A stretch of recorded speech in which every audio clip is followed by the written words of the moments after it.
কোথাও ডানে ভাবে বলবো না, ওয়াদা করেছি।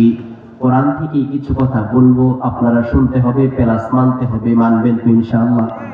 জোরে বলেন, মানবেন তো? মানবেন? শুধু শুনলে হবে না।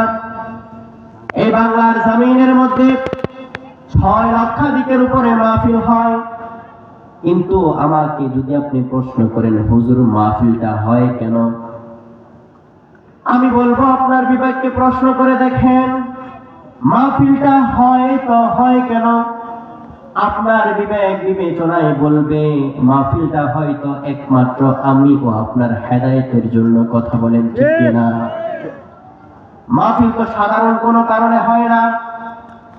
মাহফিলের কারণ এটা নয় আপনি রাস্তাঘাটের মধ্যে, চায়ের দোকানের মধ্যে চা বেচবেন, আড্ডা দিবেন, ব্যবসা করবেন, ঠিক কিনা? ঠিক জোরে বলেন। ঠিক। মাহফিলের উদ্দেশ্য এটা নয় ছেলে মেয়ে একত্রিত হয়ে প্রেমের লেটার দিবে, একে অপরকে ভালোবাসা করবে, এরকম নয়। আল্লাহ লানত করবে। ভাই, পায়ে হাত দিয়ে বলি, আপনারা মাহফিলের স্টেজে প্যান্ডেলের নিচে বসে পড়েন। যুবতী মা ও বোনদেরকে বলবো, আপনাদের জন্য সুন্দর ব্যবস্থা করেছে, জান্নাতি সামিয়ার নিচে বসে পড়ুন, মঙ্গল হবে। কোন লস নাই।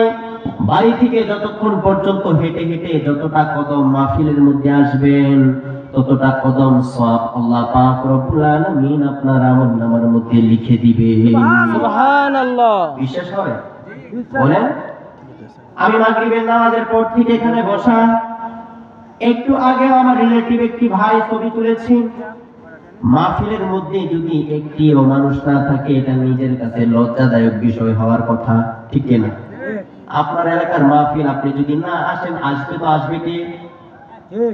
আপনার মাহফিল আপনাকে সাজাইতে হবে। এত সুন্দর করে ফুল দিয়ে সুন্দর মতো স্টেজ সাজাইলেন, আলেম ওলামারা বসে আছে, একজনের পর একজন কথা বলছে, তাহলে মাহফিলটা করবে কার জন্য? আপনারা যদি না শুনেন, না আসেন, কথা বলেন ঠিক কিনা?